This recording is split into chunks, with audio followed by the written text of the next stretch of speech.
আসসালামু আলাইকুম। সংবাদে আপনাদের সবাইকে স্বাগতম জানাচ্ছি আমি সঞ্জিদা আক্তার। শুরুতেই বিআরবি কেবল সংবাদ শিরোনাম। ইরান যুক্তরাষ্ট্র উত্তেজনা বাড়লে মধ্যপ্রাচ্যে বিপর্যয়ের আশঙ্কা কতার। কে কি বলল বিবেচ্য নয়, 12ই ফেব্রুয়ারি নির্বাচন, মার্কিন কূটনীতিকদের প্রধান উপদেষ্টা। জুলাই জাতীয় সনদ বাস্তবায়নে বিএনপি প্রতিশ্রুতিবদ্ধ, সালাউদ্দিন আহমদ। নিরাপত্তা ঝুঁকিতে জামায়াত আমির, গানম্যান ও বাসভবনে সশস্ত্র পুলিশ দেওয়ার সিদ্ধান্ত সরকারের। এতক্ষণ শুনছিলেন সংবাদ শিরোনাম, এখন শুনবেন বিস্তারিত। রিপোর্টে ফারজানা আক্তার। প্রিয় দর্শক, প্রতিদিনের সব ধরনের সংবাদ জানতে আমাদের চ্যানেলটি সাবস্ক্রাইব করবেন এবং লাইক করবেন এবং আপনাদের মতামত জানাবেন। ধন্যবাদ। ইরানে চলমান বিক্ষোভকে ঘিরে তেহরান ও ওয়াশিংটনের মধ্যে বাড়তে থাকা উত্তেজনা নিয়ে সতর্কবার্তা দিয়েছে কাতার। দেশটির পররাষ্ট্র মন্ত্রণালয় বলেছে, যুক্তরাষ্ট্র ও ইরানের মধ্যে উত্তেজনা অব্যাহত থাকলে গোটা মধ্যপ্রাচ্য এবং আশপাশের অঞ্চল ভয়াবহ বিপর্যয়ের মুখে পড়তে পারে।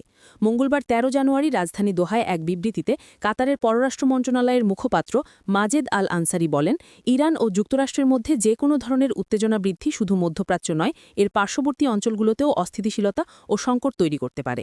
এ কারণে কাতার পরিস্থিতি শান্ত রাখতে সর্বোচ্চ চেষ্টা করছে। এর আগে গত বছর জুনে ইরান ও যুক্তরাষ্ট্রের মধ্যে সরাসরি সংঘাতের ঘটনা ঘটে। সে সময় যুক্তরাষ্ট্র ইরানের পরমাণু প্রকল্প সংশ্লিষ্ট স্থাপনায় বোমা বর্ষণ করলে জবাবে ইরান কাতারের আল উদেইদে অবস্থিত মার্কিন সামরিক ঘাঁটিতে ক্ষেপণাস্ত্র হামলা চালায়। কাতারের ভূখণ্ডে এটি ছিল কোনো বিদেশি রাষ্ট্রের প্রথম সরাসরি হামলা। পরে দুই দেশের মধ্যে যুদ্ধবিরতি কার্যকরে মধ্যস্থতার ভূমিকা রাখে কাতার, যা এখনও বহাল রয়েছে। এদিকে গত 2 সপ্তাহ ধরে ইরানে ব্যাপক সরকার বিরোধী আন্দোলন চলছে। দিন যত গড়াচ্ছে বিক্ষোভ ততই তীব্র হচ্ছে। আন্দোলনের মূল কারণ অর্থনৈতিক সংকট। দীর্ঘদিন ধরে অবমূল্যায়নের কারণে ইরানি রিয়াল বিশ্বের সবচেয়ে দুর্বল মুদ্রায় পরিণত হয়েছে। বর্তমানে $1 বিপরীতে প্রায় 9,94,000 ইরানি রিয়াল পাওয়া যাচ্ছে। কে কি বলল বিবেচনায় 12 ফেব্রুয়ারি নির্বাচন। ড মোহাম্মদ ইউনুস বলেছেন, আগামী 12 ফেব্রুয়ারি নির্ধারিত সময় অনুযায়ী জাতীয় সংসদ নির্বাচন ও গণভোট অনুষ্ঠিত হবে। এ বিষয়ে অন্তর্বর্তী সরকার প্রতিশ্রুতিবদ্ধ।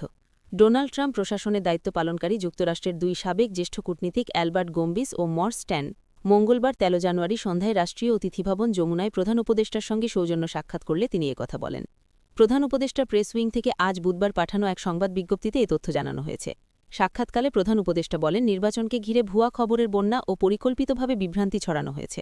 তবে অন্তর্বর্তী সরকার আগামী 12 ফেব্রুয়ারি নির্বাচন অনুষ্ঠানের প্রতিশ্রুতিতে অটল। অন্তর্বর্তী সরকার নির্বাচনী ফলাফল ঘোষণা শেষে গণতান্ত্রিকভাবে নির্বাচিত সরকারের কাছে ক্ষমতা হস্তান্তর করবে। তিনি বলেন, কে কি বলল তা বিবেচ্য নয়। নির্ধারিত 12 ফেব্রুয়ারি নির্বাচন অনুষ্ঠিত হবে। এর একদিন আগেও নয়, একদিন পরেও নয়। অবাধ, সুষ্ঠু ও শান্তিপূর্ণ ও উৎসবমুখর পরিবেশে ভোটগ্রহণ অনুষ্ঠিত হবে বলে মন্তব্য করেন তিনি। নির্বাচনকালীন সময়ে অন্তর্বর্তী সরকার সম্পূর্ণ নিরপেক্ষ থাকবে এবং সব রাজনৈতিক দলের জন্য সমান সুযোগ নিশ্চিত করে পক্ষপাতমুক্ত প্রশাসন পরিচালনা করবে বলে জানান প্রধান উপদেষ্টা। যুক্তরাষ্ট্রের সাবেক ভারপ্রাপ্ত under secretary of state Albert Gombis এবং সাবেক ambassador at large Morse Tan নির্বাচনের প্রাক্কালে বাংলাদেশ সফর করছেন। প্রায় 1 ঘণ্টাব্যাপী বৈঠকে প্রধান উপদেষ্টা ও সফররত কূটনীতিকরা আসন্ন নির্বাচন, জুলাই গণ অভ্যুত্থান ও এর পরবর্তী পরিস্থিতি, তরুণ আন্দোলনকারীদের উত্থান, জুলাই সনদ ও গণভোট, নির্বাচনকে লক্ষ্য করে ছড়ানো ভুয়া খবর ও অপতথ্য, রোহিঙ্গা সংকট এবং জুলাই পরবর্তী বাংলাদেশের প্রেক্ষাপটে ট্রুথ অ্যান্ড রিকনসিলিয়েশনের সম্ভাবনা সহ বিভিন্ন গুরুত্বপূর্ণ বিষয় নিয়ে আলোচনা করেন। অধ্যাপক ইউনুস বলেন, অন্তর্বর্তী সরকার গণভোটে হ্যাঁ ভোটের পক্ষে প্রচারণা চালাচ্ছে। জনগণের সম্মতি পেলে জুলাই সনদ গণতান্ত্রিক শাসনের এক নতুন যুগের সূচনা করবে এবং ভবিষ্যতে স্বৈরা শাসনের কোনো সুযোগ রাখবে না। তিনি বলেন, তৎকালীন ফ্যাসিস্ট শাসক গোষ্ঠীর সমর্থকেরা নির্বাচনকে ঘিরে বিভ্রান্তি সৃষ্টির উদ্দেশ্যে ভুয়া খবর ও অপতথ্য ছড়াচ্ছে। তবে জনগণ এখন সচেতন। ক্রমেই তারা কৃত্রিম বুদ্ধিমত্তা এআই দিয়ে তৈরি ভুয়া ভিডিও শনাক্ত করতে পারছে। প্রধান উপদেষ্টার সঙ্গে সাবেক আন্ডার সেক্রেটারি গম্বিস একমত পোষণ করে বলেন, ভুয়া খবর বিশ্বজুড়ে গণতন্ত্রের প্রধান শত্রুদের একটি হিসেবে আবির্ভূত হয়েছে এবং এই থুমকি মোকাবেলায় আরও জোরালো প্রচেষ্টার প্রয়োজন রয়েছে বলে জানান তিনি। 2 কূটনীতিক গত 1.5 বছরে সরকার পরিচালনায় প্রধান উপদেষ্টার গুরুত্বপূর্ণ ভূমিকার জন্য প্রশংসা করেন। তারা জানতে চান, বর্ণবৈষম্য পরবর্তী দক্ষিণ আফ্রিকার আদলে বাংলাদেশে ট্রুথ অ্যান্ড রিকনসিলিয়েশন উদ্যোগ গ্রহণ করা সম্ভব কিনা।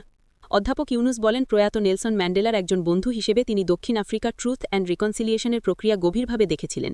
তবে তৎকালীন ফ্যাসিস্ট শাসক গোষ্ঠী তাদের অপরাধ অস্বীকার করে যাওয়ায় এই মুহূর্তে বাংলাদেশে সে ধরনের কোনো উদ্যোগ গ্রহণের সম্ভাবনা তিনি দেখছেন না।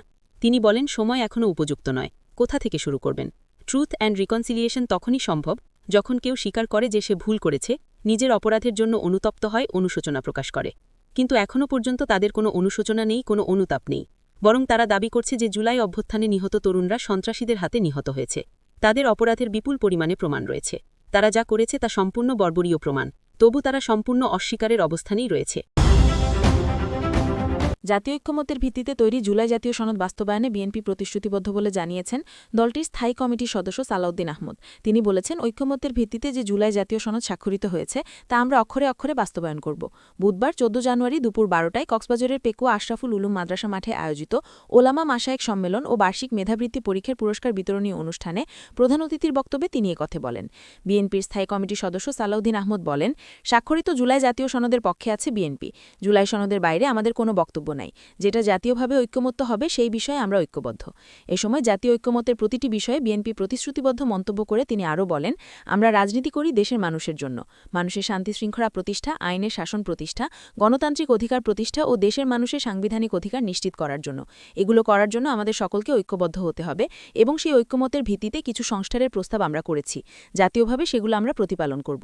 জেলা ওলামা দলের আহ্বায়ক আলী হাসান চৌধুরীর সভাপতিত্বে ও কক্সবাজার বাইতুর রহমান জামে মসজিদের খতিব কারি আতাউল্লাহ গনির সঞ্চালনায় অনুষ্ঠানে বিশেষ অতিথি হিসেবে বক্তব্য রাখেন মাওলানা ইয়াসিন সোলপানি, বদরখালী মদিনাতুল মাদ্রাসার পরিচালক মাওলানা সোলাইমান এবং আশরাফুল মাদ্রাসার শিক্ষক মাওলানা শহীদুল্লাহ প্রমুখ। অনুষ্ঠান শেষে বৃত্তিপ্রাপ্ত কৃতী শিক্ষার্থীদের মাঝে পুরস্কার তুলে দেন অতিথিরা। বাংলাদেশ জামায়াতে ইসলামীর আমির ড শফিকুর রহমানের নিরাপত্তার জন্য সার্বক্ষণিক গানম্যান বা অস্ত্রধারী দেহরক্ষী দেওয়ার সিদ্ধান্ত নিয়েছে সরকার। একই সঙ্গে তার বাসভবনের নিরাপত্তা নিশ্চিত করতে সেখানে পোশাকধারী সশস্ত্র পুলিশ মোতায়েন করার জন্য প্রয়োজনীয় ব্যবস্থা নিতে নির্দেশ দেওয়া হয়েছে। মঙ্গলবার ১৩ জানুয়ারি স্বরাষ্ট্র মন্ত্রণালয় থেকে এক প্রজ্ঞাপনে পুলিশ সদর দপ্তরকে এই নির্দেশনা দেওয়া হয়। স্বরাষ্ট্র মন্ত্রণালয়ের এই প্রজ্ঞাপনে বলা হয়েছে, জামায়াতের আমির ড শফিকুর রহমানের উচ্চমাত্রার নিরাপত্তার ঝুঁকি বা হুমকি বিদ্যমান। এ কারণে তার ব্যক্তি নিরাপত্তা ব্যবস্থা নিশ্চিত করতে গানম্যান নিয়োজিত করা ও বাসভবনের নিরাপত্তার জন্য পোশাকধারী সশস্ত্র পুলিশ নিয়োজিত করার বিষয়ে প্রয়োজনীয় ব্যবস্থা গ্রহণের অনুরোধ করা হলো। এর আগে গত ১৭ ডিসেম্বর জামায়াত আমিরের সার্বক্ষণিক গানম্যান ও বাসভবনের নিরাপত্তার জন্য পুলিশ সদস্য চেয়ে স্বরাষ্ট্র মন্ত্রণালয়ে আবেদন করা হয়েছিল। দলের অফিস সেক্রেটারি ফ.ম. আব্দুস সাত্তার এই আবেদনটি করেন। আবেদনটি যথাযথভাবে যাচাই বাছাই শেষে সরকারের পক্ষ থেকে এই নিরাপত্তা দেওয়ার সিদ্ধান্ত নেওয়া হয়েছে। ড শফিকুর রহমান সহ এখন পর্যন্ত ৪ জন রাজনৈতিক নেতাকে সরকারিভাবে গানম্যান প্রদান করা হলো। তার আগে চরমনাই পীর ও ইসলামী আন্দোলন বাংলাদেশের আমির সৈয়দ মোহাম্মদ রেজাউল করিম, গণসংহতি আন্দোলনের প্রধান সমন্বয়কারী জোনায়েদ সাকি এবং বিএনপি নেতা মাসুদ অরুণ গানম্যান ও নিরাপত্তা সুবিধা পেয়েছেন। আসন্ন ত্রয়োদশ জাতীয় সংসদ নির্বাচনকে সামনে রেখে রাজনৈতিক গুরুত্বপূর্ণ ব্যক্তিদের নিরাপত্তার বিষয়টি গুরুত্ব দিচ্ছে সরকার। এরই মধ্যে স্বরাষ্ট্র মন্ত্রণালয়ে অস্ত্রের লাইসেন্স ও অস্ত্রধারী দেহরক্ষী চেয়ে প্রায় ২০ জন রাজনীতিবিদ আবেদন করেছেন। বিভিন্ন দলের পক্ষ থেকেও তাদের নেতাদের নিরাপত্তার জন্য মন্ত্রণালয়ে চিঠি দেওয়া হয়েছে। এসব আবেদনের বিষয়ে পর্যায়ক্রমে সিদ্ধান্ত নিচ্ছে সরকার। উল্লেখ্য, গত ১৪ ডিসেম্বর স্বরাষ্ট্র মন্ত্রণালয়ে রাজনৈতিক গুরুত্বপূর্ণ ব্যক্তি ও সংসদ নির্বাচন প্রার্থীদের অনুকূলে আগ্নেয়াস্ত্র লাইসেন্স ও রিটেইনার নিয়োগ নীতিমালা ২০২৫ জারি করে। জাতীয় নির্বাচনকে কেন্দ্র করে রাজনৈতিকভাবে গুরুত্বপূর্ণ ব্যক্তি ও সংসদ নির্বাচন প্রার্থীদের নিরাপত্তা নিশ্চিতেই এই নীতিমালা পড়া হয়েছে। এই নীতিমালা জারির পর থেকেই মন্ত্রণালয়ে নিরাপত্তার জন্য আবেদনের সংখ্যা বাড়ছে।